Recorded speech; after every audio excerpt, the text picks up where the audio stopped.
Today, I'd like to welcome to the podcast, Mallory Ann Shannon. After years as a doula and owner of a small business in Kansas City, Mallory found a knack for helping others brand their companies in a way that is unique to her. While working with clients to craft their dream brands, everybody keeps giving me all these hard words, she uncovered a missing piece among most of them, real support that helped them push forward in a sustainable way. A self-professed doula for life, you can't really turn it off, can you? No, you can't. She merged her love for wellness and business to help others create a lifestyle that supports the unique challenges we face as business owners.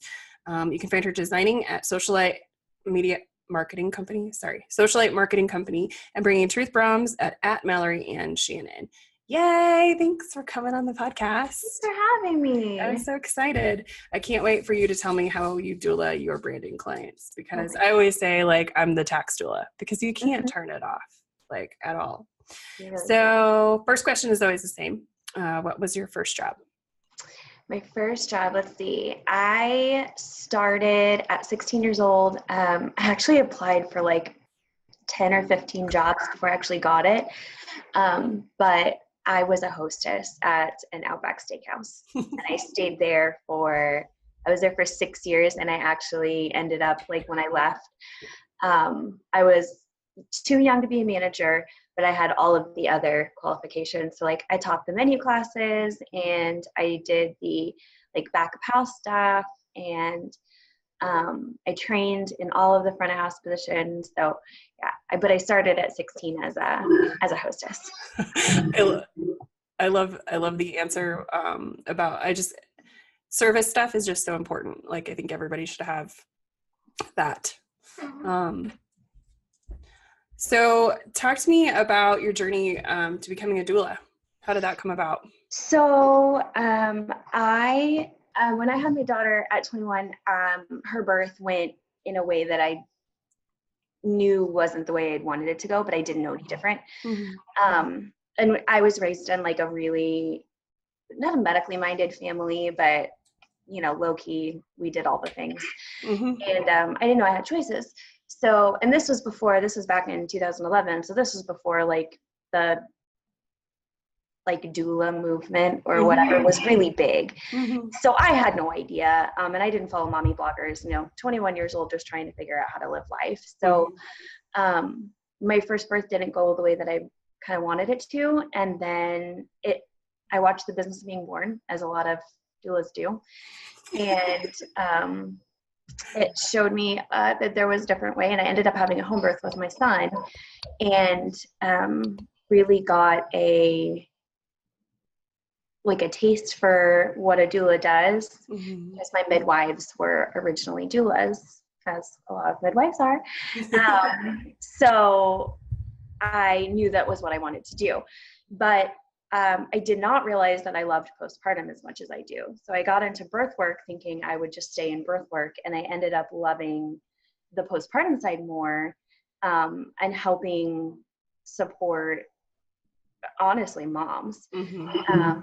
Because it's not really about the babies. It's a lot of, people take pictures of babies. They're like, oh, my job is so great because I get to hold babies all day long. Yeah, but that's just, like, what you're doing to support a mom. And I lacked a lot of that support when I was newly postpartum.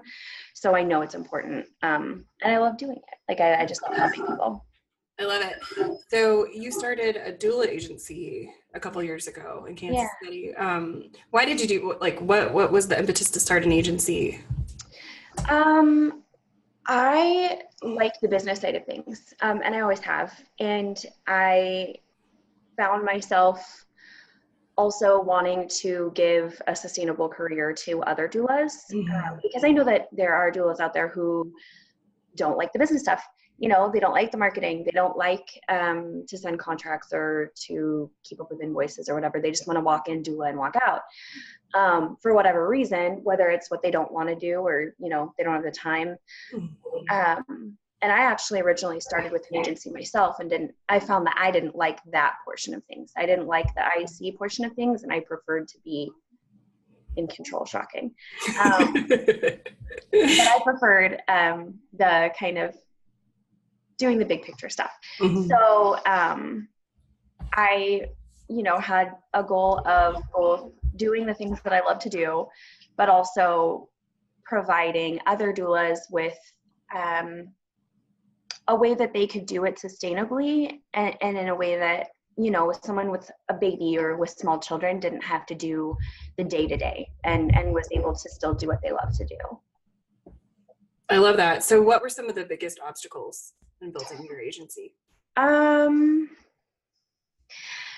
Trusting the wrong people. Mm-hmm. And I won't go too far into that, but I think that was most of the obstacle, is trusting the wrong people mm-hmm. with my business, and also not believing I could do it myself. Yeah. Feeling like I needed a partner, or feeling like I needed somebody with me in the journey.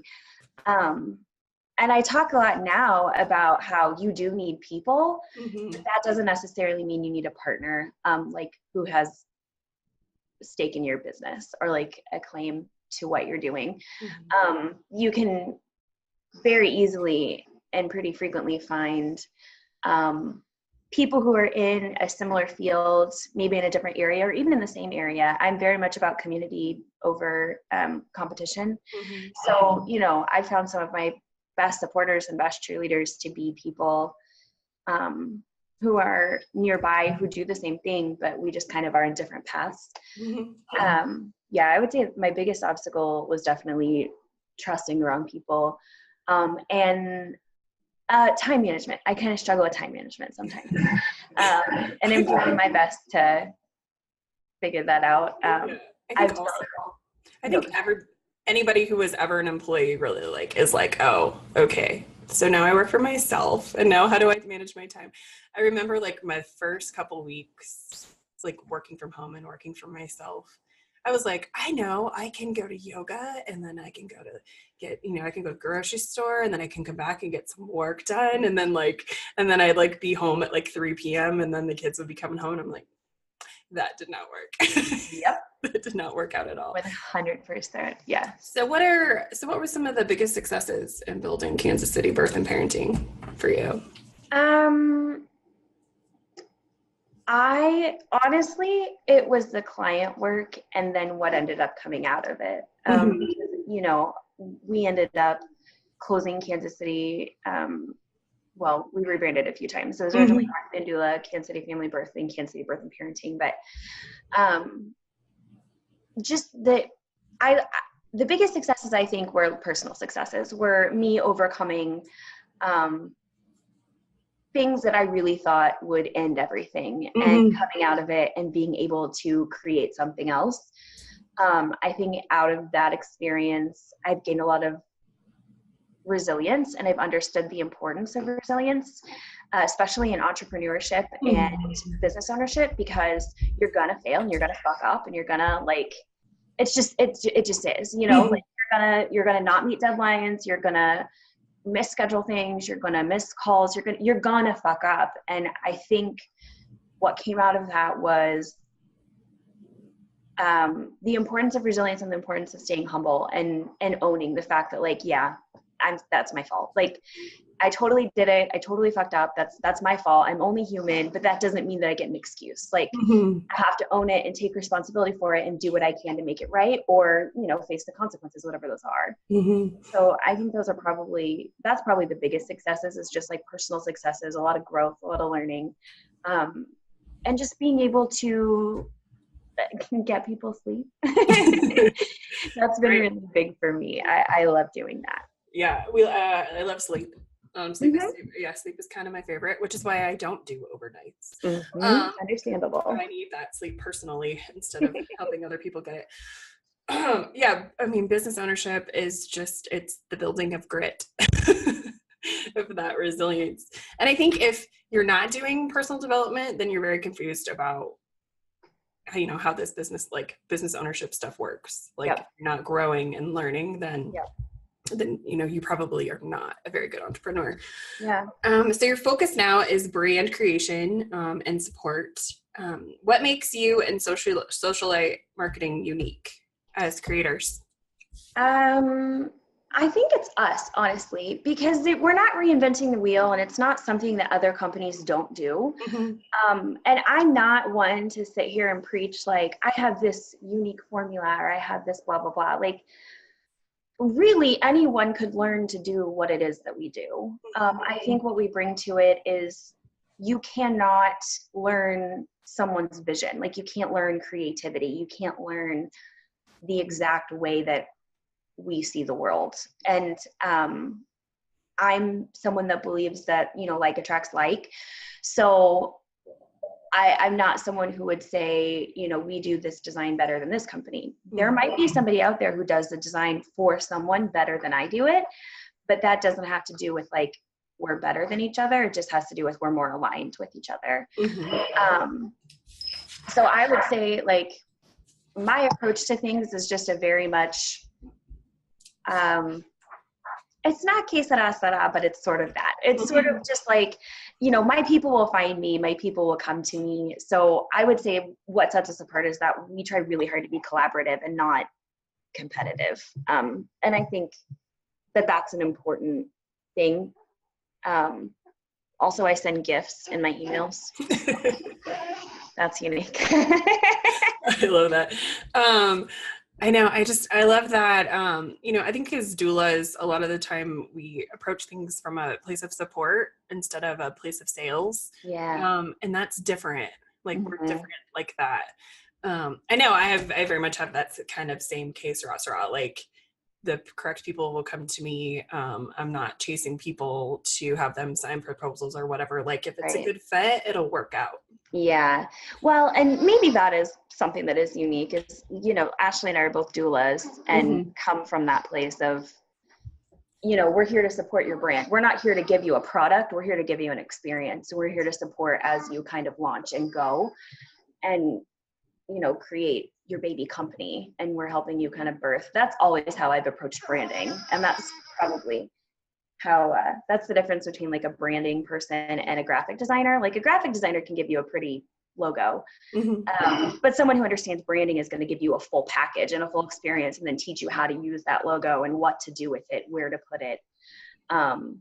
Anyone can go, this is why I say like I'm not worried about competition. Like you can go on Fiverr or Etsy and find a logo, no problem. And it'll be cheaper than what we do, but you might not know how to use it. You might not have a color palette with it. You might not have a complete, brand package. Right. Like, so you invest $25, $30, but you have a $25, $30 wasted logo because you don't know what the heck to do with it. Yeah. It always makes me laugh when I talk to people and they're like, yeah, I'm just going to go get a logo. I'm like, okay, but what about the rest of your brand? Like, I don't know a whole lot about how this stuff works, but I've now launched three businesses with their own like brand packages, and it's like that doesn't come from Fiverr. Like that cohesiveness doesn't come from just which is why I tell people all the time, you can go get a tax return anywhere. Like you don't have to come here. Like if that's all you want or need, then that's great, but that's not all we provide. And you don't know what you don't know about that. Yep. So I think I pretty much just asked this question, but how are you? So, just talking about how you're using your doula skills to support your branding clients. And I think you just pretty much answered that. So you have a baby right now. Is there a baby there? Oh, two of them. You're the bravest. You're like, I'm just going to podcast. I'm like, I'm just going to podcast while I'm just taking care of twins. It's fine. No problem. It's all good.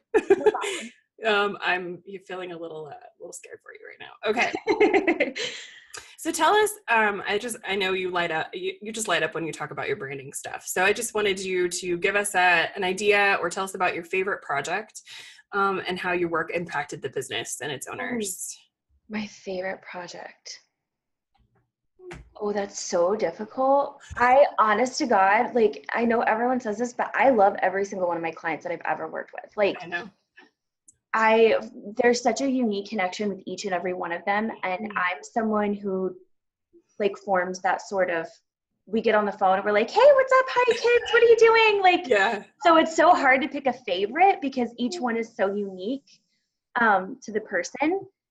I think probably what I've done for Haley Jasmine in Charlotte, North Carolina. She has Uptown Doula and Carolina Dream Tree. Mm-hmm. And the reason that hers is probably my favorite is because I did so much and I'm still doing so much for her. Mm-hmm. Because I created an entire brand package and a website, then did the website for Uptown Doula. I ghostwrite for her, and then I've also been doing her social media. So like, I've loved being able to create that entire experience, I think, for her. And also she's just like a doll. Like, I love working with her because she's super sweet and she's super funny, and we get into like, you know, chit chat sessions. So our phone calls last like 2 hours. But I think that's probably my favorite project. This is my favorite. I will say this is my favorite result. She texted me and was like, I had to raise my prices because the website that you built me didn't match my pricing.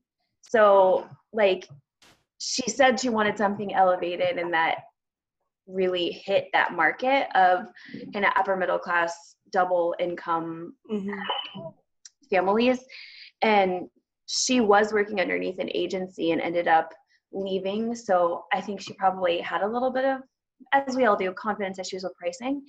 So for her to get those inquiries and to be able to raise her prices and be in such high demand that she had to bump her prices, I think was really great. I think that's probably my favorite result that I love that. Oh my God. It's amazing when people realize their value and like actually do something about it. It's just the best feeling. I know I talk to clients all the time. I'm like, how about you raise prices? Like, how can I get you to raise prices, or, you know, do paid consults, or like, how can I make your life easier? Yeah. You know, and then people always are coming back and they're like, that is the best piece of advice I've ever gotten. And it's like, all you had to do was like have people pay for your initial consult or their initial session or whatever. Yep. And it changes your life. Yeah. Well, like it's significantly. amazing. It's so amazing how like one small change can change an entire, whether it's introducing like a lower cost service or, you know, doing paid consults or doing things differently on the back end, like sending an info packet or sending some sort of email. Like, it's amazing how one change can shift everything. No, it's awesome. I love it. That's always my favorite too. It's like, so I had my client do this one thing and like they're calling me and their life is different. It's like, that's the impact I want to have. Yep. So what's next for you? For me, I'm still going to be doing design for sure. I love working with brand clients. I am working on the back end with a couple of like guinea pig people to develop more of a holistic approach to like business coaching. I am someone who gets really frustrated with business coaches. Yes. In general, just because I feel like there's a lot of pressure. There is a lot of pressure on them to be like the expert. And I'm kind of the anti-expert. I'm sort of like, I'll tell you what I know and I'll help you like with what you know. We can collaborate and create something cool. But I'm not going to come at you like, if you don't do it this way, then clearly you don't know what you're doing. Like, and that makes me feel icky. As a human being and also as an entrepreneur, just because yes, entrepreneurship is a lot of calculated choices and calculated risks, but part of it is kind of just seeing what sticks. So it's taking the knowledge that you have and throwing something out there. And if it doesn't work, being resilient and humble enough to say, all right, we fucked up. We're going to change this. Whether that's pricing or a service. I mean, I can't even tell you how many services we've put out that were well thought out, marketable services, priced properly, and there's some bite, you know, like it just wasn't something that people needed. And so either we combine it into a new service that ended up selling, or we just scrap it all together, you know, or maybe a group class didn't sell. Like we did a grandparents class that didn't do super hot. And we started selling it as like a baby prep 101 class in-house instead of doing group classes. And we sold them like hotcakes. So I think It's, and we were just talking about that one change, that one shift. And those outside eyes, you know, we talk about outside eyes on the podcast a lot, but, you know, just having, you know, that person that you can bounce stuff up, you know, just what is wrong with this situation, or what is happening here, or like, this is what I want to offer. Does this work? You know, or would you buy this, or, you know, whatever. And it's always good to have like whoever that, you know, just somebody, or, you know, a group of somebodies, to, you know, to give you that feedback. Yeah. Awesome. I love that you're going to be doing some business coaching. I'm excited. I'm super excited. And I already have been doing like some coaching with my brand clients. So that it's sort of like, I feel like everything I've ever done is an organic evolution of just what's happened. And I really am a doula for life. Like I don't even know that you necessarily need a doula training. It's just people who are doulas are doulas. And we do that, you know, non-biased support thing where, sorry. You're fine. We do that non-biased support thing where we're like, okay, if it works for you, it works for you. And I think that there's not enough of that in the business world. You know, I think there's a lot of like, I'm an expert and do it this way. Here's my method. And there's not enough people willing to say like, hey man, if it works for you, great. Let's make it work better. Yeah, absolutely. And I feel like as doulas, like we have the ability to like take a step back and be like, okay, well, you know, we're just here, like, I'm just here to support you and whatever that is. And, you know, if I have some, you know, some tweaks for you, or, you know, whatever, like, but just, you know, let's talk through stuff, you know, let me support you. And, you know, even with like, you know, people are birthing businesses. We say that, you know, I say that all the time. People are birthing businesses and they need, you know, they need people to help them move forward. With that. I totally awesome. So before I ask my last question, what is the easiest way for people to find you? Easiest way for people to find me probably is I have a website, MalloryAnnShannon.com, or Instagram. You can always follow me on Instagram. And I'll link all those. We'll link all those in the description boxes. Yeah, it's just at Mallory Ann Shannon. It's just me. It's just me. I throw a lot of like branding tips and day-to-day stuff, and I've recently adopted like 20 plant babies, so you can watch me garden if you want to. I don't have any green things. I have zero green things. I always say that if you can't tell me you're hungry, you can't live in my house. So, okay, that's fair. Kids, animals, husbands, you know, because you were not going to get fed in my house unless you can tell me. Unless you tell me. Yes. So, okay, so my last question for you is, what would you say is the one thing most businesses are missing in their branding? In their branding? In small businesses, what I see the most is a lack of cohesion. So, you know, they might have a logo and a color palette, but they don't know how to use it.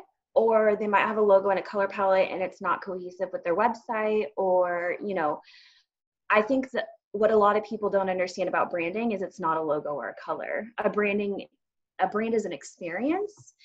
And so that includes everything from the layout of your website to how you label your buttons to what kind of buttons you're using. Like there are some markets who like to see like mouse over buttons that change color versus there are other markets who prefer to not have that. So, and the same with like drop down menus and different things like that. So I think that's what I see most, is that it's not a complete experience and it's not a cohesive experience. Like when someone lands on your website, they should be able to go to your social media and be like, oh yeah, totally.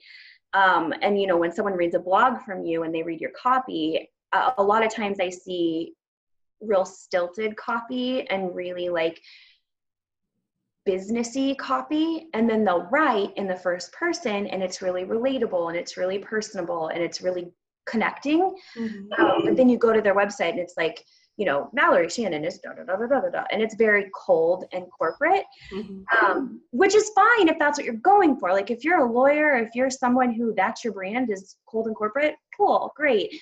But write your blogs that way too, and make sure that it's a cohesive, because the one thing that a brand builds and the one thing that a brand can give you is trust with your audience, and trusted brands are the ones that make the sales.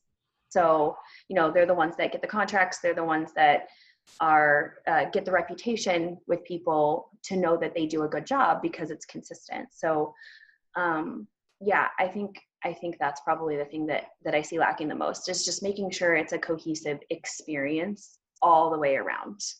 Yeah, and that's not something that is like easy to do. Like that's not something that people can like hop in and be like, okay, well, this brand just doesn't seem cohesive, but I don't know why. Like every once in a while I'll end up on a website and I'm like, something's wrong, something's off here. But I don't know what it is because I'm not, like that's your job. Right. And that's why I do what I do. And I'm so good at it, because I am someone who can kind of look at the entire experience from a bird's eye view and say, all right, this, and this need to be moved around. This, and this don't look right. And sometimes it's as simple as introducing a color. Like sometimes it's as simple as you have a really cold color palette, introducing a couple of warm colors, and bam, like you've got a really nice connecting thing that wasn't there before. It's so crazy to me that it's like, it could just be a color. Like that is just, it's just so cool. I love it. I love that. I love that that's a formula, but it's also like, completely just something that is, could be completely just, created. Well, and that's why I like to say brand strategy. Yeah. Because, and that's what I used with birth clients too. We never did a birth plan. Right. We did strategy. You make a plan, God laughs. So like we always did a birth strategy, and I do that with branding too. Is like we do a brand strategy. So like, you look at your market, you look at the people they like, you look at the colors that they, whatever, you look at all those things, and you put an educated guess out there. But pretty much every brand is always going to need some form of evolution. So you might get a year into business and realize that you're serving a market you didn't realize you were going to hit. And you need a refresh or a rebrand or something like that. And that's totally fine. Doesn't mean that your first brand was bad.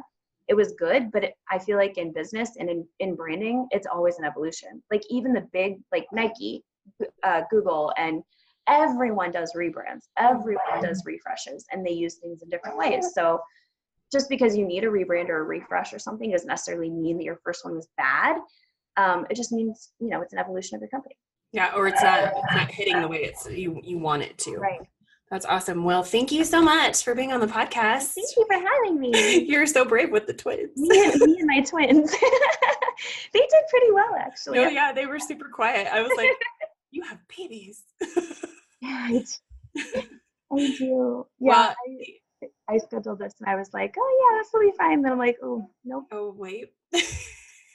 No worries. All right. We do this. Yeah, I think Devin's cats are like walking around in the back, and I'm just like, whatever. Of course they are. I don't care. I think it's fun. I think it's real people doing, real things. And that's definitely true. And I like that. A business owner at work. So there you go.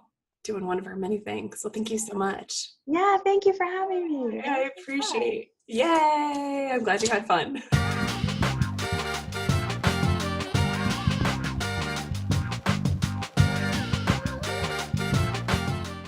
Hey y'all, thanks for listening. If you found this podcast to be inspiring, helpful, and entertaining, please like and subscribe. This helps us grow the community and reach more people. If you are interested in learning more about this episode's guest or accessing any of the books or other resources mentioned in this episode, be sure to check out the description box below. Until next time, be abundant.